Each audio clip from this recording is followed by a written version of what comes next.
Good afternoon, everybody. It's Wednesday, and that means that it's time for this week's edition of our Go Digital Western Cape webinar. It's really good to have all of you here with us today. So, from the department, we wish to extend a very, very warm welcome to everybody in the audience. For those of you who are joining us for the first time welcome to you, and then also to all of our members in the audience who are joining us. From who are repeat visitors and have joined us before. Welcome to you also. My name is Robert Davids. I'm with the Digital Economy Unit at the Department of Economic Development and Tourism at the Western Cape Government, and I'll be your host for today's session. It's really good to be here with you. If most of you are from the Cape, or Cape Town at least, I assume you're getting as cold as I am. It's quite a chilly day. It seems to be a chilly week. This week, but we hope you're going to stay nice and warm with us and perhaps have a cup of coffee and just relax while we take you through a very exciting webinar series today. So I just wanted to ask, for those of you who don't know, before I move on, if you could please, as a matter of courtesy, just turn off your mics and videos before we go on, because that is just mainly to prevent any unintended interruptions of our presenters going forward today during the session. So yeah, it's really good to be here again. And then, as you know, today's topic is a very relevant one and a very important one. We've called it the SME financing landscape, perspectives from the SA investor ecosystem. So this is a very relevant and very important topic today. So we're going to give you some really great insights and views which will be shared by our presenters. And on that note, our presenters, as you saw from the invitation, is Alex Fraser and Lemba Piri, which we'll talk about in a few minutes again. But to Alex and Lemba, welcome to you also, and thank you very much for your time and for all the preparations that you have made for today's webinar. So it's great to have you with us, and I'll come back to you in a few minutes. Just on today's topic, I think this is a really, really important topic for our business community. In general, it's always a very important and relevant one, but also now specifically within the context of COVID-19. The game has changed. Some basic rules and principles and guidelines still exist, but the game has definitely changed. And the discussion around assisting SMEs and businesses to work through this very challenging time, come out on the other side, or to encourage innovation and new business ideas and new entrepreneurial models is very, very relevant. And that's why we are also focusing on this topic today. I think, broadly speaking, the Go Digital Western Cape campaign was created as a direct response to COVID-19 and to provide support to our SME community in the Western Cape. And although these webinars are part of a broader initiative, it's a very important tool for us to be able to share information, to share some thought leadership, and to give you some guidance and insight into what we think will be happening in the future in this particular area. So the financing landscape or funding landscape, whichever way you refer to it, in itself can be quite complex and it can be quite challenging to the novice. But at the same time, there are some very clear guidelines and systems and processes in place in a very well-established ecosystem in South Africa. And that's why we have our presenters, Alex and Lemba, here today to take us through that. But as a business owner or as an entrepreneur, you may have sat with the question, for instance, what does it mean to be investor ready? What do you need to do before you approach investors? What kind of investment funding is there? What is debt funding? What's equity funding? Angel investment is something which is taking off in the country. So there are various forms and types of fund financing, but it's not always so easy to know how to access it or how to prepare your business, and also whether your business should be looking for an investor in the first place. So it's a very interesting and dynamic space and topic which we are going to navigate today. And that's why we don't have me to present it, because that's not my area of expertise, but it's actually our two presenters, Alex and Lemba, who will be taking us through the discussion for the next 40 minutes or so. And as you can see on your screen. Alex is director and founder at Fraser Consulting and also the co-founder of Dazzle Angels. And Lelemba is the principal and gender lens angel investor at the Africa Trust Group. So really very much in the hands of the experts this afternoon. And to both Alex and Lelemba, thank you once again for squeezing us into your very busy schedules and for your preparations and for the fact that you're going to share what you will be sharing with us today and the broader business community here in the Western Cape. So without any further ado, I'm going to hand over, I think, to Alex, who will take us through the first bit of the presentation, and then thereafter she'll hand over to Lelemba. And just to remind our audience, any questions, please, in the chat window, and then I'll do a short moderated Q&A at the end. Okay, so thank you. And with that, I'll hand over to you, Alex. Thanks so much, everyone, and lovely to be here today. First of all, just if you hear a beep in the background, you're not going crazy. I'm currently experiencing load shedding and my UPS is beeping, but it is also enabling me to stay connected. So just if you could bear with me there. So I'm going to just share my screen with you all today and take you through a brief presentation to give you an insight on some of the realities around raising funding for your business. So I think that many businesses, due to COVID, have experienced cash flow crises, and many of them have considered raising funding for their businesses.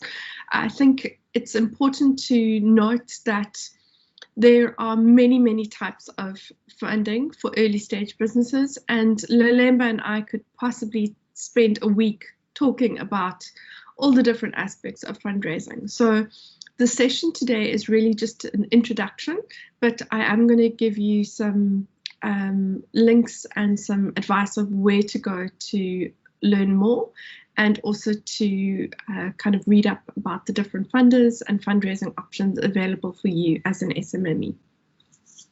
So I first wanted to start off just saying the best investor is your customer. And this is something that I firmly believe in. Even if you're a high growth startup, your customers are absolutely key. And the reason for this is that customers often pay you upfront. They don't take control of your business or percentage of equity, and they don't get involved in running your business. So they are really fantastic investors. And if you have really loyal customers and you provide them with a product and service that they love, they often come back and invest in your business time and time again, buying products and services from you. So don't underestimate the power of your customers. And often early stage businesses come to me and they say, well, I need money to start my business. And actually you need customers to start your business. Many businesses just need to get out there and develop a product or service to sell.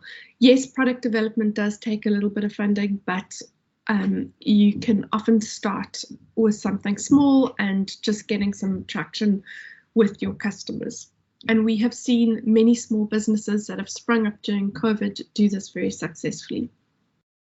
The second question you really need to ask yourself is, are you building a startup or are you building an SMME or small medium enterprise? Many small businesses call themselves startups, and there's quite a bit of confusion in the market. So from an investor's perspective, a startup is an early stage business, but it is a business that is able to grow and scale rapidly. And those businesses that are able to scale and grow rapidly often have some kind of technology or intellectual property or business model that enables them to scale very quickly, scale much faster than an ordinary SMME would do so. So when we talk about scaling, it doesn't mean that it means that your business often can grow without necessarily hiring 100 new people, it means that you can often sell through digital platforms and that you're able to address a large market and potentially make a return on investment. A small or medium enterprise often, and startup, the word startup has become quite sexy. Everyone thinks that they're a startup, but often businesses are actually small or medium enterprises. And small and medium enterprises are definitely very valuable to the economy, and they can grow into very large businesses, but often they don't have technology at their core, or they don't necessarily have something that allows them to scale radically. So I am a business owner, but my business is a small or medium enterprise. It is a growing business, thankfully, but because it's a consulting business, yes, there's some kind of technology and we do produce products, but ultimately it's about the number of people we can hire to also help us with the projects. And it's really important that you understand whether you are an SMME or a startup, because that will determine what kind of investor is right for you. And you know, you don't want to think you're a startup when you're actually an SMME, and then, you know, hit your head against come up against a whole lot of investors who tell you that you're outside of your mandate, and you put in all this work and you're just not getting any success. So I just wanted to quickly capture, because for many people this is a whole new world of early stage funding. And I wanted to quickly touch on debt, equity, and grant funding. Okay, so debt, and there's a lot of debt available at the moment with all the COVID loan schemes. So debt essentially is the amount of capital you borrow from one party to another. When you think about debt, there are certain considerations that you really need to think of. The first thing is the term. How long are you borrowing the money for? This could be short term or long term. So think about a home loan. A home loan is debt, but you're borrowing money over 20 years versus maybe an overdraft where you're wanting a capital for a short term just to get you through a cash flow, the next month's cash flow in your business while you wait for invoices to be paid. The second thing is you need to understand, does this debt require security? For instance, do you have to have assets that back up the debt, which means that if the business fails, those assets can be sold to repay the lender? What is the interest rate? So everyone will know that if you take money out your credit card, that's a really high interest rate, whereas other debt can be much cheaper. And certainly some of the COVID loans is almost a very good interest rates have been provided on that. Then it's really important as an entrepreneur that you understand this. Often debt requires you as an entrepreneur to sign surety. What that means is if the business fails, you in your personal capacity agree to pay the debt back. And that's really important to know, that if you cannot pay, or if the business fails and goes into liquidation, the debtors have the option to go after you as an individual to pay back that loan if you sign surety. And it doesn't matter what your case is, often you will have to pay that money back. So also understand what the implications are if you have to stand surety. Sometimes you can have all the best intentions in the world, you can take out insurance, but if you have signed surety, you will owe the money, and really understand what that means. And then also understand what the default consequences are. And every debt term will be different, but they could take equity in your business, they could increase the interest rate. You don't know what the default consequences are, so also make sure you read the fine print and you understand the default consequences. There are, however, advantages to taking on debt. There's no loss of ownership, so you don't give up any equity in your business. There's no loss of control. You don't necessarily have to get them involved in decision making, and you pay back a fixed amount. So if you borrow X and you know what the interest rate is and the term is, then you know how much you have to pay back. Disadvantages, we've covered some of these. You might need security or to sign surety. You could be liable even if the businesses fail. And often it's just money. There's no other additional support services. So there's no mentorship, there's no business advice, there's no introduction to customers. So debt is just, it's really just money. It's no other strategic advantage to your business. Equity, on the other hand, is an investment into your business for a percentage of the shareholding. So things that you need to consider when you're thinking about taking on an equity investor is how much or what percentage of the business would you be willing to give up for an investment into your business? How are you going to value the business? It's often very hard to value or create a valuation for an early stage business. So you might have to think about how you would value your business. Is it on cash flows? Is it on contracts? Think about how you would actually value your business. Then how involved would an investor be? So they might have requirements around control and decision making, and would you be happy with that? You need to also understand what shareholders' rights are, and also before you even get into a deal, you need to understand how you would potentially get out of a deal. And often an equity investor will want to exit at some point in time, and they will want a return on investment. And you need to understand that. So they will expect your business to grow at a certain rate and for you to eventually sell the business so that they can make a return on investment. And that's really important. So the advantages are it's often more than just money. It's often mentorship, support, access to customers. It's not repayable and there's no security or surety. But an investor will get involved in the business. They will be involved in control and access to information and decision making. It can be very competitive, and it's also not suitable for all businesses to take on an equity investor, and it's quite difficult to also exit. So you need to find the right exit at the right time. Grant funding, on the other hand, is an amount of money provided to a company, often for a specific purpose. It can be repayable. So some grants aren't repayable, but others are repayable. So you need to think about if a grant is repayable, or will they take a percentage of revenue if that is successful? Are there any conditions around the use of funds? So for instance, some grants are only there for research and development, or maybe job creation, or very specific aspects of your business. Often grants relate to impact, so it might be the number of jobs you create, for instance. And then it's also really important that you are able to measure and report on that impact. Otherwise, grants can become repayable. So some advantages are they're not repayable, there's no equity taken, there's no control or decision making, and there's no security or surety. Sounds like a win-win situation. But the problem is that it's very competitive. Grants are very competitive, so it's difficult to get grants. They often only cover very specific things. There often are lots of reporting and impact requirements. Writing grant reports can make you want to pull your hair out. And most importantly, they can be retrospective. What this means is that you've got to spend the money first, and then you've got to actually claim or ask for reimbursement from that expense. So it does affect your cash flow.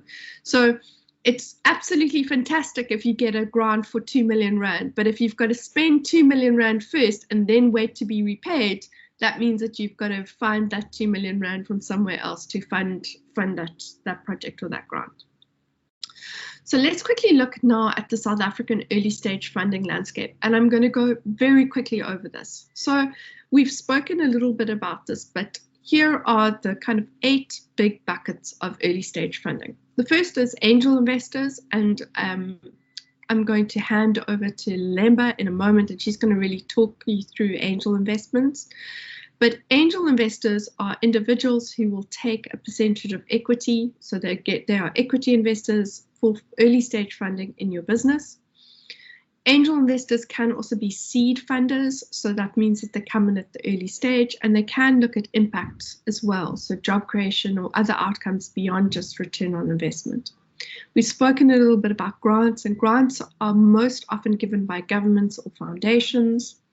I know you've also had a session on crowdfunding, so you've had some information there on crowdfunding.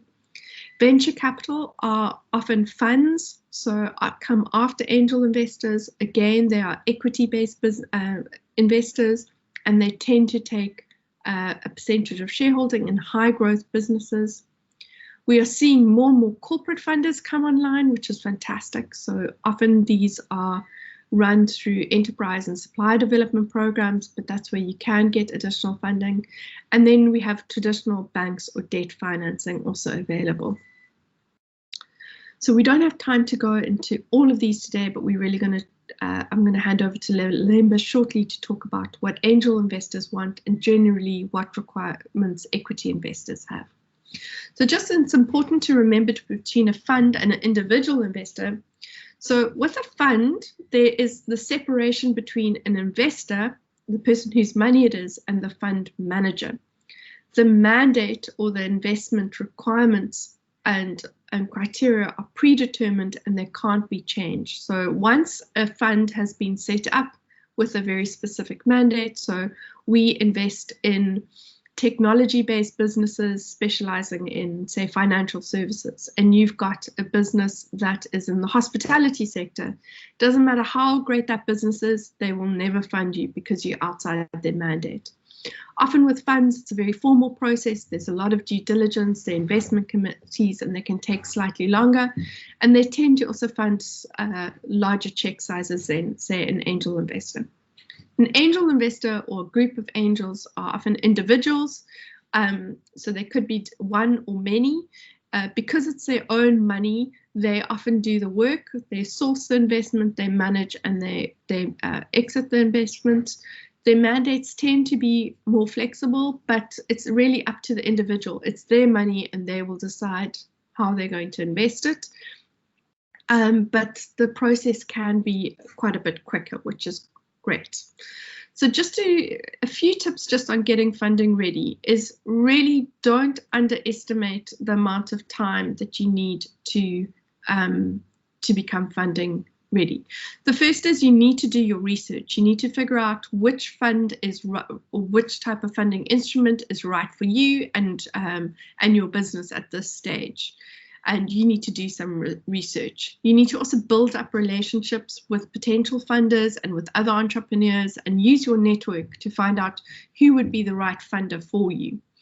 Then look at your resources as well. Raising funding is not a quick and easy process. It requires you as a business owner to be actively involved. And so you need to understand how much time and effort you will need to spend raising funding, spending money with lawyers, and remember, for every hour that you spend raising funding, you're not working on or in your business. And so who else is there to run your business and really grow your customer base?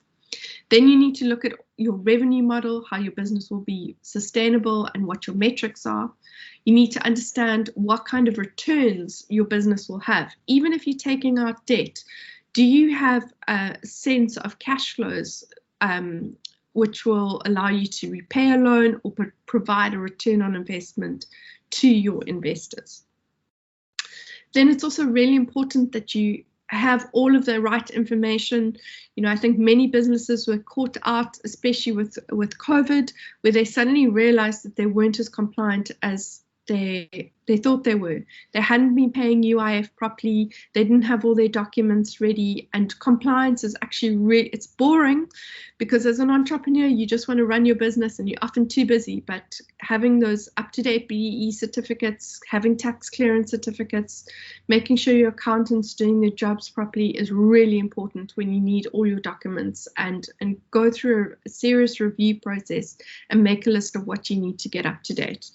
And then the last thing is runway. It takes much longer to raise money than you think, even if you're looking at debt or grant funding, and you want to give yourself enough time to really raise funding. Even if you're looking at raising equity funding, you know, I would say that if you're looking at, especially because of COVID, people are concentrating on the businesses that are already in their portfolio. If you're even thinking of raising venture capital funding next year, I would start now. And then just also realize that raising funding is actually a strategic process. So it's not just about picking a number out of the air. You need to know what you're going to do with that money, and any investor is going to ask you exactly what you need the money for and how that will change your business.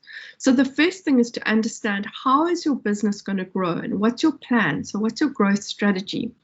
Then every plan is made up of activities and needs resources, and those activities or resources cost money.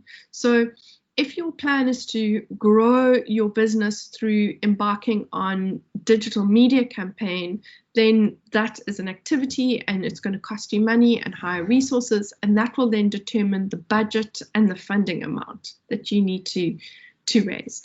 And that's something that's really important. So understanding how your business is going to grow, what you need and what you need to do in order to grow your business, and what that's going to cost. This is just a quick reminder. I don't know how many of you have heard of a business called Get Smarter. Get Smarter was an educational startup which was founded in Cape Town, and it exited a few years ago for 130 million US dollars to an overseas company. And this was a business that didn't raise huge amounts of money. It raised a little bit of money when it started, and then it raised and grew successfully from selling online learning courses to its customers, and it was primarily funded through its customers. So it's just a reminder that you can still build a very big, successful international business without raising lots and lots of money through various funding rounds, and I think that's important. So also looking after your customers as they can be those investors. So if you want to learn more around early stage funding, I would also strongly encourage you to look at the Western Cape Government's website. They have an introduction to early stage investing course. It is free. Lelemba was interviewed on the course, and we developed a whole lot of content. It's 7 modules. It will take you about 3 hours to do, and it will give you much more information around the funding landscape, as well as different funding options around debt and equity, angel investors, venture capital investors, and you can have a look at that site, and there's a lot of information, as well as a whole list of resources of where you can find more information on early stage funders. Thanks so much, Alex. Thanks, Alex. Thanks so much, Alex. You've given such a great overview of the landscape and what entrepreneurs can expect. So I'll be speaking more about the angel investment VC part of things, but I want to touch first on what determines the type of financing that an entrepreneur should probably go for. This is because we have a lot of applications that come through that don't have quite a clear understanding of what the requirements are. And I hope by putting together these little building blocks, it makes you think a little bit better about the type of financing that you should be looking for your business. So the first thing that should drive the type of financing that you're looking for is the type of business that you are building. And Alex touched on this. You could either be building an SME business or a startup that's able to scale. We even get applications coming from freelancers, and freelancers is a type of businesses where you are really a one-man show, and if you're not working, the business is not working. Those are not the type of businesses that are best positioned for angel VC investment. And we also have NPOs looking for investment. But again, that's not the type of business. And so understanding the type of business that you're building is really important, and noting particularly that for angel investors and VCs, we look for the startups that are really scalable. And this means they can be replicable maybe across different geographies, or their distribution channels can go really far, like with using technology, for example. The second thing is the stage of your business. At which point in your growth process are you? And I'll touch a little bit on this piece. And the third piece is what you need the money for.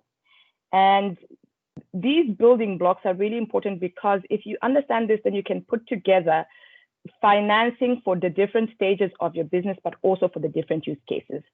So here's a quick example of the use of finance matched to a type of financing that you should ideally be looking at.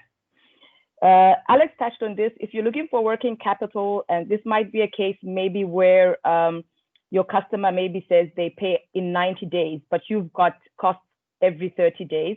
And so you're trying to match your revenues with your expenses. If you're looking for working capital, the typical type of financing that you should look for would be like an overdraft or an order financing or invoice discounting or even bridging loans to just help you through your 90-day period until your customer pays.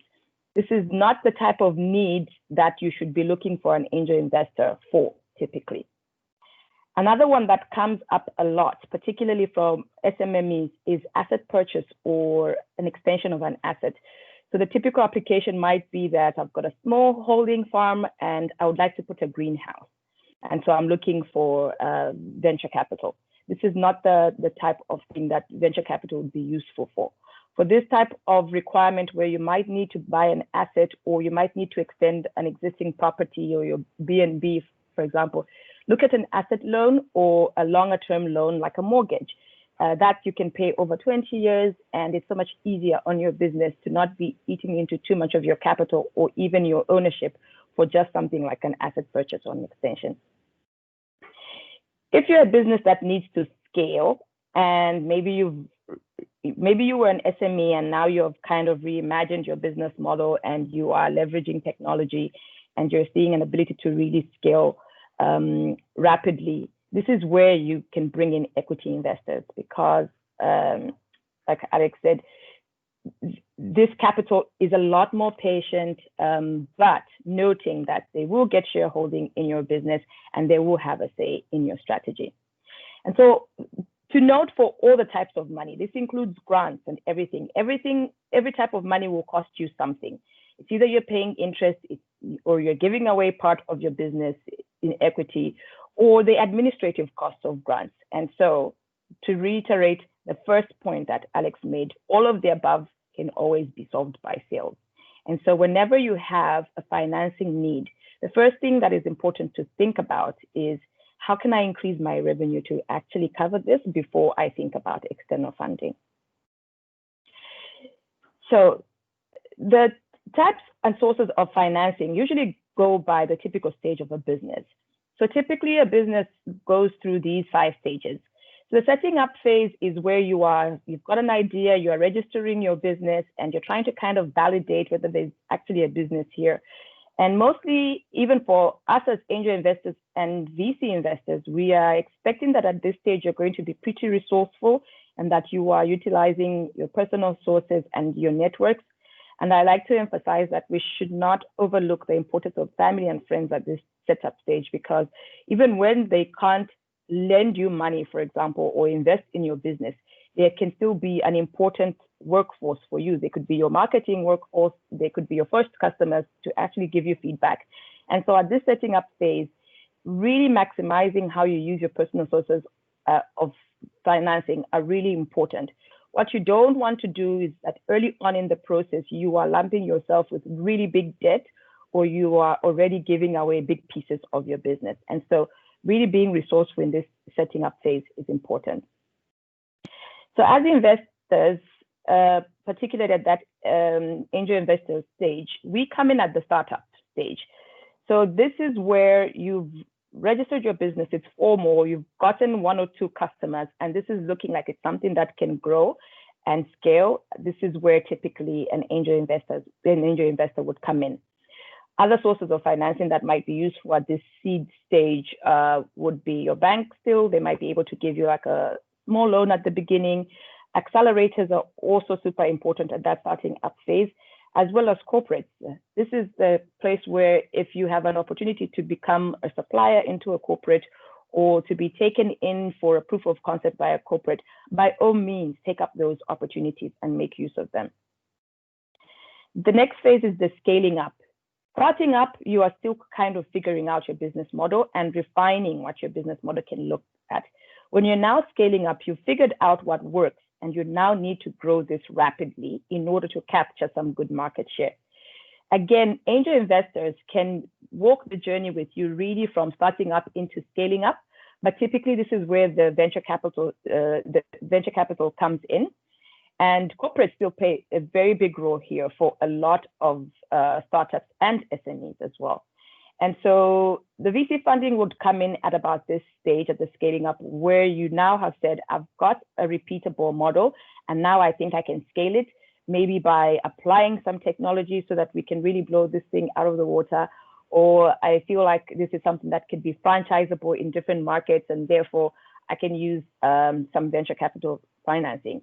And so knowing at which stage to approach which type of investor is very important, because sometimes we get people coming too early at that setting up phase where they haven't even figured out when accelerators might be a lot more useful for you at that point.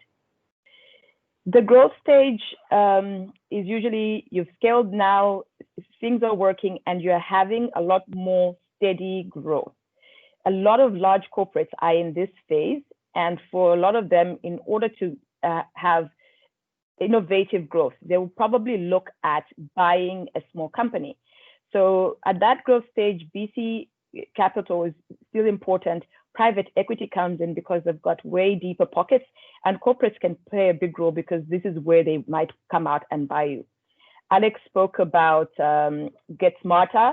That was really about the stage when they were bought out, and they really drove a lot of their growth just by sales and not really getting on external capital. And so it's actually possible for a business to grow right up to that growth stage without getting in external investment, and then being able to sell out and sell and exit really big, right?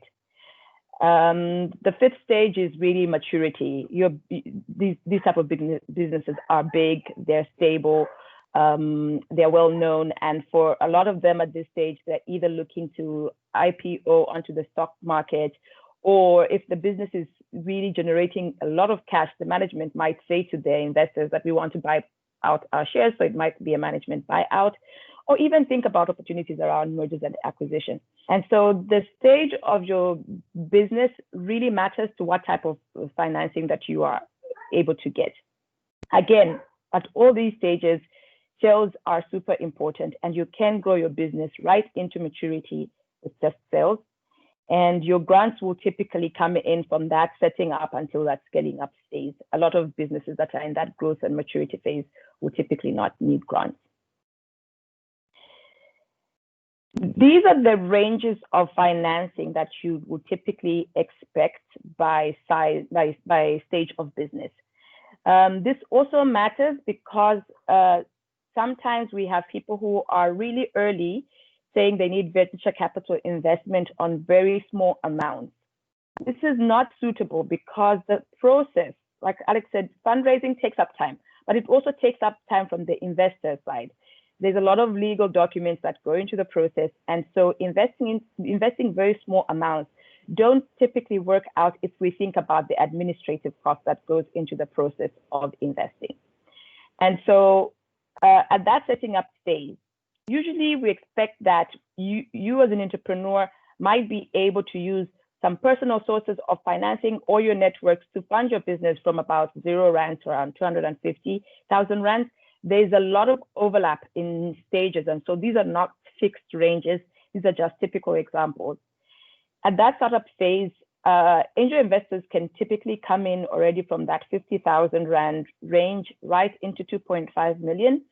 Accelerators, this is also their sweet spot. A lot of them might be in that 500,000 to 2 million range, and corporates can support you right from your 50,000, maybe by being your first customer, big customer, right into that 2.5 million rand range.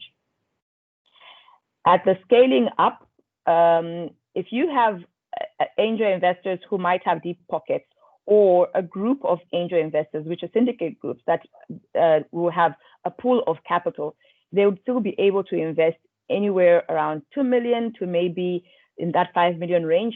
And typically venture capital starts to be interested in businesses that need from around 2 million rands right into that 200 million rands, and corporates can still support you through that range as well. The growth phase is typically from around 100 million rands into 1 billion. This is the space for venture capital and private equity still. A lot of local VC firms might take you even up to 120, 160 was the most recent deal that I've seen. but private equity then starts to take over right into the billions.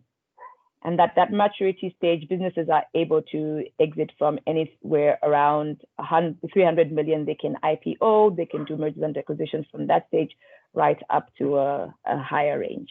And so also knowing how much money is required helps you to think about which investor you are going to approach.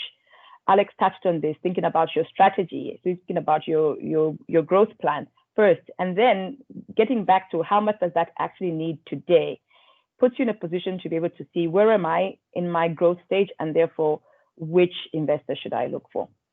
And so when you're hearing investors talking about seed funding, for example, seed funding can start right from your setting up phase right into your scaling up phase. The typical range for seed funding would be from 0 to about 500,000 to $1 million, can still be seen as seed. Series A, B, and C will start from around 2 million to that 100 million to $1 billion range for a lot of businesses in this region. And then C and D and E, and most recently, I've even heard of a Series H. So these series can grow and people can need more and more investment until they're really at a stage where either they want to get onto the stock market or they're planning on mergers and acquisitions. And so this gives you a good idea of when you are approaching which type of investor and for what requirement. And so because we are the good investors who give you all of the answers before you even come to speak to us, I'm going to talk about the 9 key areas that investors assess when they're looking at your business.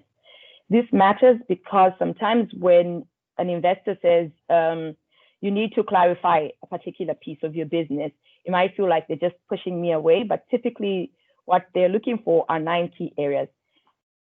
Number 1 is your problem. Your problem needs to be clear. What we find a lot is that entrepreneurs are typically trying to solve too many problems all at the same time. And this is understandable in a context such as Africa, where we've got a lot of challenges, and every morning we wake up, we're coming up with new ideas for how to solve the next thing.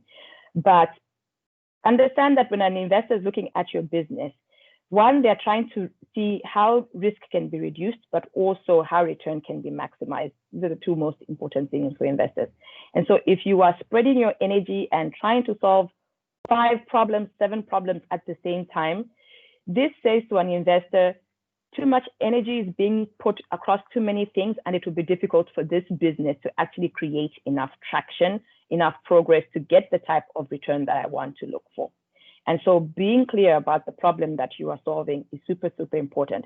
I'll give you an example of an entrepreneur who came to us and said, I am solving the problem of unemployment. And so we're like, how are you solving a problem of unemployment? And she said, I'm helping the youth write their CVs better. And so that's not the problem that she was solving. What she's solving is the problem of badly written CVs that will not get the attention of an employer. And so being clear about the problem you are solving is super important. Number 2 is, what is the solution that you are using to solve this problem, and what actually makes it unique? Your business is less attractive if it's just copying what everybody else is doing. You wake up today and you say, I've seen something that's interesting that my neighbor is doing and I want to do it as well. It means that this business can be copied very easily. And so when we're looking at your solution, we want to hear that there's something that is unique about it that gives us a good value proposition that is not easy to copy, or that can't just be, the next person who comes up with something similar can take the same solution and just change something small and run with it. The third area is the product that you're using. And sometimes there's confusion between solution and product. The product is simply, how are you delivering this solution? And so the example of the CV writing service, for example, the problem is badly written CVs that don't get the attention of recruiters. The solution is CV writing that is better or will get the attention of a recruiter. But the product can be either you are giving them training or you are actually writing the CVs for them. And so one problem and one solution can be solved through different products. And so it's important that you clarify what product are you actually using to deliver this solution. So some people might say, I've got a platform, an online platform where people can learn how to write their CVs, or people are sending me their CVs and I'm writing them, and that's my product. So clarifying what your product is matters. Number 4, which is super, super important, is having an understanding of the market that is buying your product. How big is it, and how much of it do you realistically feel you can acquire over the next 3 years, over the next 5 years? This is not going to be an exact science, but you doing some research is super important. And in this day and age, there's no excuse for not knowing how big your market is. You can simply Google this stuff. And then thinking backwards to how much of this market do I actually feel I can cover? We want to know whether you've done some research, because sometimes the problem that you're trying to solve is only a problem for you and a couple of friends. So a little bit of an investigation into your own market matters. Number 5 is your business model. This simply means, how are you actually making money? Are you charging by a fee? Are you charging a subscription? Is it a consulting service? Like, how are you actually making money? This matters because it speaks to how your business can actually scale. So knowing how you're making money and clarifying that to your investor is important. Number 6 is scale. Like Alex said, for equity investors, we're mostly looking for scalable businesses. And so you telling us not just that your business is scalable, but how you actually believe it is scalable is important. And this might be because I'm leveraging technology, or because it's franchisable across markets. That type of thing is important, or because I can distribute in person and I can also distribute online. That helps us to see how scalable your business is. Number 7 is team. So entrepreneurship is a team sport, and it makes investors worry if you are really the only one in your business and you haven't been able to attract anyone else to help you and support you on your team. So giving a little bit of an overview of who is in your team is important, but also the diversity of skill sets. And in this day and age, the diversity of race and gender is super important, because research upon research is showing us that the more diverse the team is, the better the return on investment for both the business, but also the investor's portfolio. And typically, when we're looking at a business, we're thinking forward to who would find this business appealing to be able to take it to the next level. So if I'm an angel investor, I'm already thinking about what VC would like to look at this business. And this is important because I need an exit. And so the businesses that we can position, for example, you say like a Get Smarter can be bought by a bigger education company, or a CV writing service can be bought by LinkedIn, for example. If you as an entrepreneur are already thinking about who can I position myself either for a strategic partnership or for a potential buyout, that is already pretty impressive that you are thinking forward to that day. And finally, and my personal favorite, is traction. What have you actually done so far? How far are you in your process? We are not short of ideas in Africa because we have so many challenges, and so there's so many opportunities. But what we want to back is the people who've actually done something about their idea and have proven something. And so it's either you're saying, I've already acquired 2 customers and they're making me this much money on a monthly basis, and I've got a bit of a team and my product is 3/4 ready and it's being sold. What have you actually done so far? What is the traction that you have that can give us evidence and also some reassurance that this is an investable business? So these are the 9 key areas that we typically look at. And from an entrepreneur perspective, having clarity for yourself around each of this is also important, whether you're going to look for external financing or not. And so that's why I encourage entrepreneurs to speak to investors anyway, because they help you think strategically about your business, whether you need their money or not. And at the end of the day, you are always a lot more attractive as an entrepreneur when you don't need the money and when your business has grown and scaled, because investors now will come to you instead of you going knocking on their doors. So I'd encourage all of you to just do a self-assessment on your business on these 9 key areas, out of a scale of 1 being I have no idea to 5 I'm super clear about where I am, and just see where you feel your weakness is and how you can improve on that. And in closing, I'm going to talk about 5 desirable entrepreneur characteristics, particularly for equity investors. Because when we're assessing a business, we're assessing both the business, but also the entrepreneur and the team that is behind the business. Sometimes a business can be great, but if the leadership is not agile, for example, and they don't move with the times, or they don't learn quickly, the business can die because they don't change if the dynamics in the environment change. If we just look at this year alone, I mean, the pandemic really stripped the carpet underneath all of our feet. We couldn't have expected anything like this at a global scale. And so in times like that, while some business models might be able to stand, we found that a lot of entrepreneurs struggled to make the adjustment. And so whilst the 9 key areas are what we look at on the business, we're also looking at particular qualities of an entrepreneur. And these are the top 5 that a lot of investors are looking at. Number 1 is passion. You should actually really care about what you're solving. And this resonates because in times when you are having a really difficult time in your business, if you don't care about the problem you're solving, it's quite easy to jump ship, right? And so for us, knowing that you really care about this problem helps us feel like even in times of highs or times of lows, you will stick it out because it's something that you are passionate about. Number 2 is hunger. How much do you actually want this? How much do you want this business to grow? How much do you want to solve this problem? This matters. Again, businesses will go up and down. This is a given. And so knowing that you will stick it out is important. Number 3 is resourcefulness. And so this shows clearly in how you've even fundraised for your business. Have you been resourceful? Have you tried to use personal sources before you start getting loans, for example? Have you tried to work with your personal network as much as possible? How resourceful have you been in your journey? Because what we want to see is that when we give you the money, you're not going to be wasteful. Nobody wants to put money into a business just for the entrepreneurs to start making big parties. You know, every public holiday becomes a big celebration. We want to see that there's resourcefulness and efficiency in how money is being used within a business.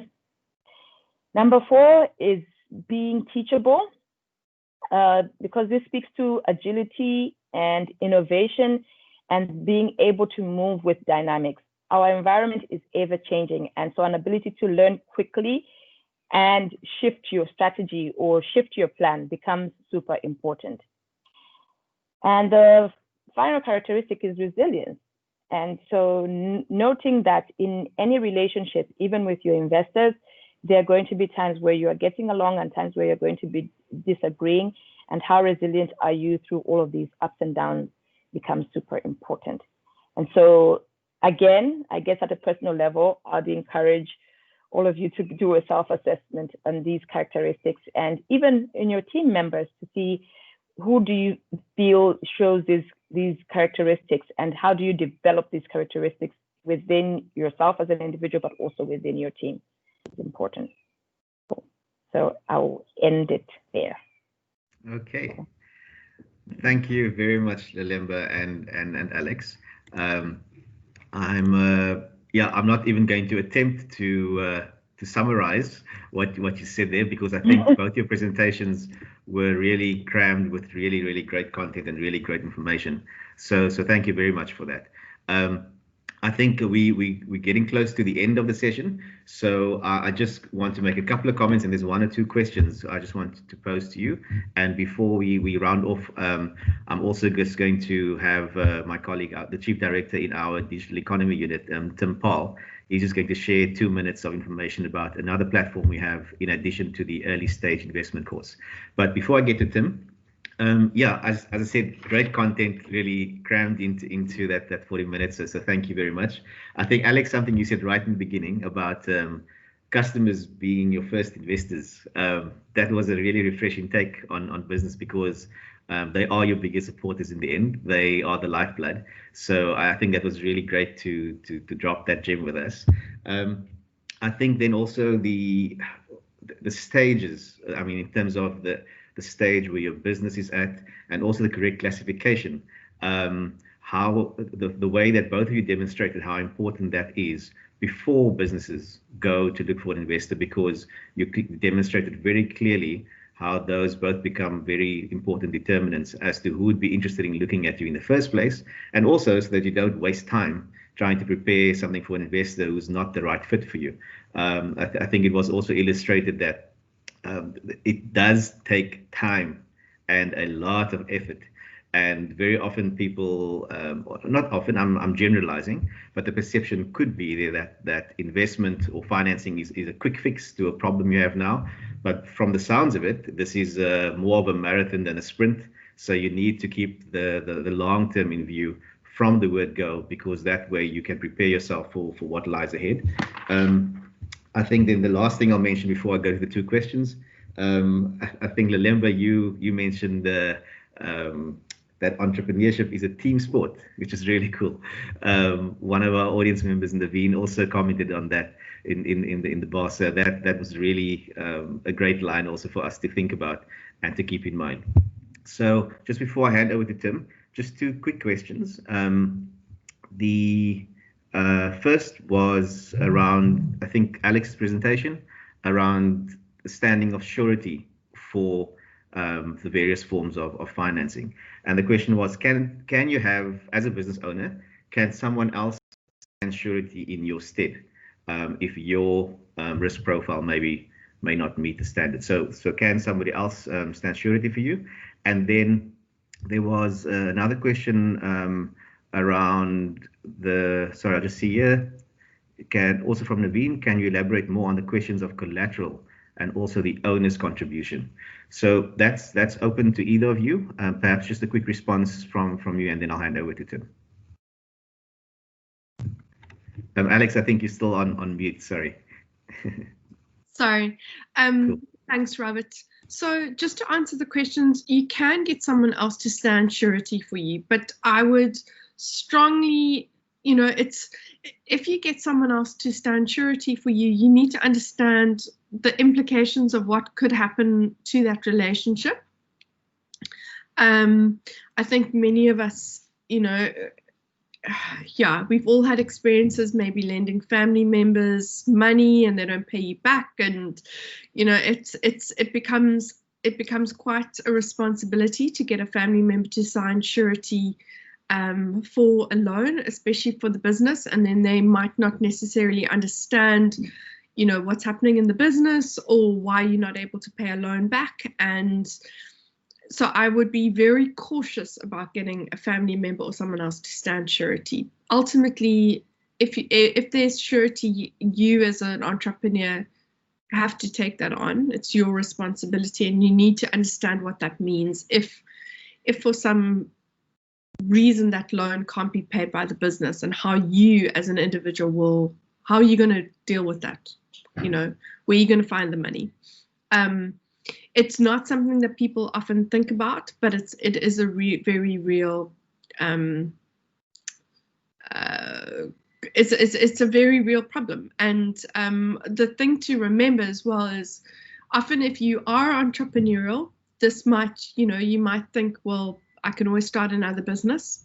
You can, but that means that you have to still be paying your debts. You can't have a, you can't just walk away from one business owing people lots of money and think you can start a new business from scratch, because that kind of will follow you. So you need to be responsible, and it will if you don't look after the debts from one business, it will affect your ability to do business in the future, whether it's being able to apply for tenders or get loans or other overdrafts. So it's not a problem you can just sweep under the carpet.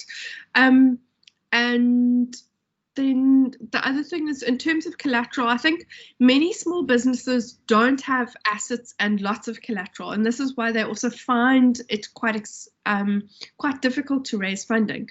If you have a lot of machinery, or if you have many assets, it's quite easy to then put those assets up as collateral. Those are things that are valuable and that can be sold in the market in order for a bank or someone else who's provided you with capital to recoup that money if the business fails.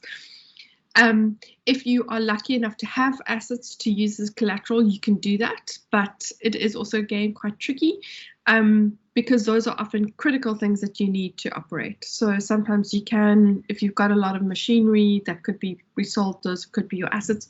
But the fact of the matter is many small businesses don't have huge assets to provide as collateral. So just to also think about that, you know, there are pros and cons with every type of funding. As Lelemba said, there's no such thing as a kind of a free lunch. There will always be terms and conditions attached to funding. And that's, again, why I started with the customers, because if you can sell to your customers and you can keep them happy and they can help generate your cash flow, they really do go a long way to funding your business. And any equity investor that you approach is going to ask you about your customers and want to know who your customers are and how they've been supporting your business to date. That traction. Okay. No, thanks very much, Alex. I just also want to make a quick note, because Tim, I hope Tim is on standby, just to have a quick minute or two with him on our Jump platform.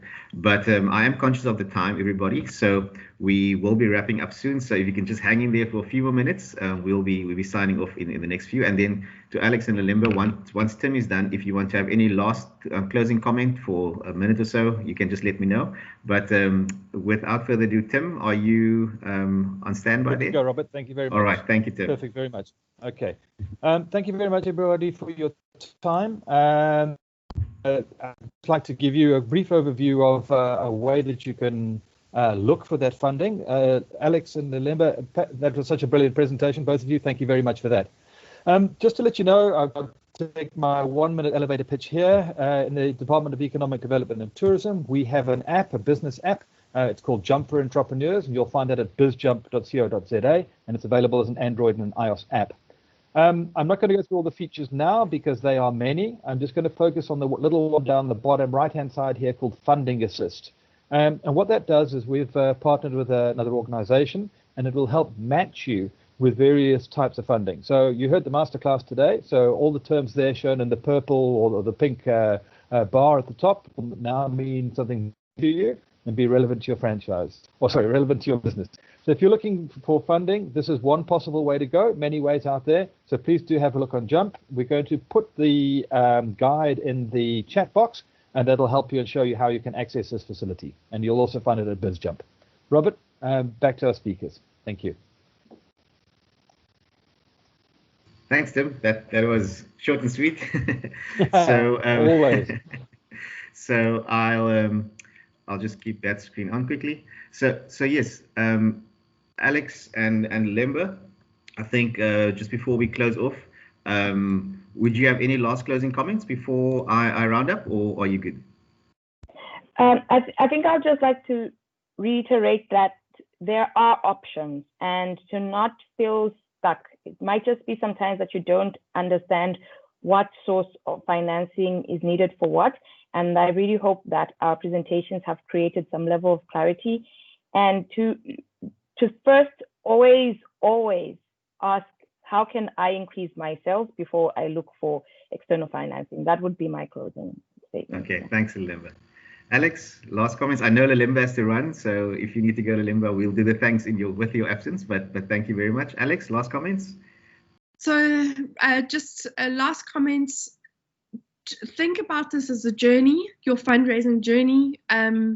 Speak to others. You are not the first entrepreneur who needs to raise funding. You are not the first entrepreneur who's had these questions. So speak to others. There are lots of people in the ecosystem who've raised funding before. Reach out to your network, ask questions, and people are genuinely there to help you. I'm very pleased Tim mentioned Jump, because I was going to mention that as well. And another great resource for you to have a look at is finfind.co.za. So that's also a great website around information. Go and watch the early stage investing course. It will give you some great insight into the mind of an investor. start signing up for some newsletters as well, because there are many different communities that can provide you with information about potential funding. There's some excellent Facebook groups as well around funding opportunities. So reach out to your community. And I think it's also really important in these times that you build your network and that kind of entrepreneurial resilience. And, you know, entrepreneurship is a team sport, as Lelemba said. Even if you're a sole entrepreneur or freelancer, you rely on others, you rely on your customers. There are other people in your network. Reach out to that team, stay strong and stay resilient, and good luck building your businesses. Thank you very much, Alex. So on that note, unfortunately, Lelemba had a prior appointment, but to both Lelemba and to Alex, as our presenters today, thank you very, very much. I think it was a really wonderful session and very rich, and as I said, there's a lot of information crammed into the session, but very valuable, very helpful. And from our team to Alex and Lelemba, thank you very, very much for sharing this time with us today and sharing your knowledge and your insights with us. So as I said, we've run over time. To our audience, thank you very, very much once again for spending this hour with us. Thank you for those who've returned, and hopefully those who've come along for the first time. We'll see you in our next rounds. I usually do a bit of a last rounding off about how to access some of our other resources, but for those of you who would like to, once this webinar is closed, I'll run a few slides and you can see how you can access our other videos and some of the other initiatives in the digital economy and Go Digital Western Cape suite of projects. So to our audience, thank you very much for joining us. Once again to our presenters, and then to our digital economy team that makes all of this happen and make it all possible. Thank you. And so to all of you, stay warm, stay safe, and we'll see you next time. Okay, keep well, everybody, and bye-bye.